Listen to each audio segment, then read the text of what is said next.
I was born in a poor neighborhood in my city, Belo Horizonte, Brazil. I'm married, I'm Christian, and we are expecting a daughter, Aurora, who will be born in 3 months. I became the most voted federal congressman in Brazil, and I'm here to warn you about what's happening in my country. I apologize if I make any mistakes in my speech, I'm still learning English. The left returned to power in the presidencies of Brazil this year, but it has had the power of universities, media, and culture for decades. America is like a body, and its health is a tripod: patriotism, morality, and spirituality. If someone undermines these 3 areas, America will collapse from within. Stalin said this.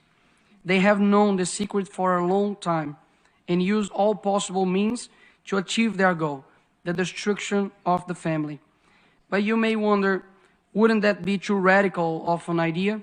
Does anyone really want to do this? And after all, how would they do that? First, they destroy the sense of reality. There is no longer right and wrong, good or bad. Everything is relative. When they say that, why then say that man exists? Women, aren't they concrete concepts? Therefore, they must be abolished. Then they move on stage number 2, the destruction of identity. If you are nothing, then everything can be everything. Therefore, they will destroy your identity as a person. Young people no longer know what or who they are. They are carried away by any wind of doctrine and cling to what is fashionable. They tell you, dress like this, use this type of language, and finally, live like this. It is the generation most lacking in good references that has ever existed.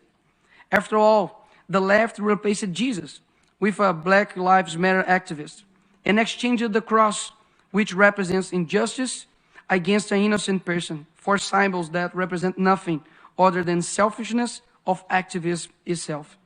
By the way, the rainbow is not yours, but ours. Read the Bible and you'll find out.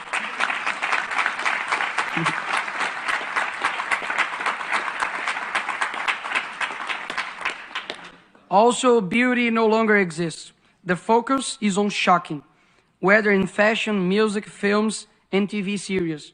The important thing is to sell a culture that delivers everything you want, except meaning of life. Slaves to their own will. A generation that cannot handle pain, confrontation, much less being told what is wrong. Who exchange their parents' advices for teachers who never carried them in their arms? Who commit the strange of the youth to actions that only serve those who are dominating them? They are too foolish to know that they are being used and who uses them. Like those who campaign for abortion, but ignore that 75 years ago, the Universal Declaration of Human Rights was published, which in its 3rd article states, everyone has the right to life. This is a 12-week-old baby. His or her heart is already beating. It has a fingerprint. There is no one in the world like this baby. When they find a bacteria on Mars, they call it life. But this child is just a clump of cells to them. To those who propagate death and help the largest silent genocidal movement, we will respond with a culture that recognizes the sacredness of life and encourages its acceptance. I renew my commitment of protecting the lives of children, both before and after birth. This is the first and most fundamental of rights. Without it, nothing else is possible. But this is not only tool they use to change our culture. Men who use it to lie about their ages, to go to war and fight for their country, but now lie about their biological sex to compete with women. How did we get to this point? Who is responsible for creating this generation? Where are the men and women with the courage to say they will not bow to tyranny? Are we watching the world collapse in front of our eyes and we are just going to watch it? No. We ain't nobody's slaves. Our freedom was achieved with a lot of sweat and blood. And it would be very naive to believe that it would be not with sweat and blood that we would maintain it. I come here to give a message to all who those still have hope in changing the world. The world will be a better place if there weren't so many people promising to improve it.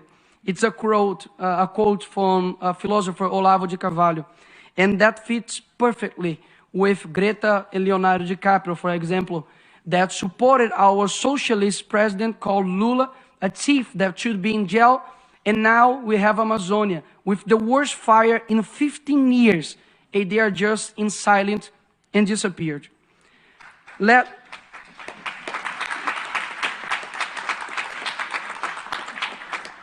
us first be the change. I know that the situation looks terrible and the conservatives tends towards private life, his work and his family. But if we don't rise up for public life, our private life will be and is in danger. To do this, we need to raise educators who will dictate new directions for UNESCO, for example. Education that teaches and not doctrinates. New judges who will honor the magisterium and deliver justice.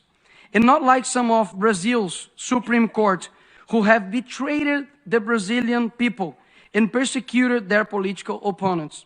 New teachers who will use the classroom to train students and not activists. New artists, musicians, directors who will influence culture towards something other than just sex and promiscuity. New people who will transform this world. Know that if you are listening to me right now, I believe in your strength, in your ability to influence and change where you are. You start with your family, then your neighbor. Bring light to your neighborhood, and we will live better than we are now. We never know the extent of our influence, where our voice will reach. But I hope I have reached your heart, because I'm speaking from it. Love is the only thing that transcends time and space. So I hope this speech resonates across generations. To complete, I always say a phrase in Brazil. The present is theirs, but the future is ours. But I hope that one day I'll say, the present is ours, and so is the future. Thank you very much.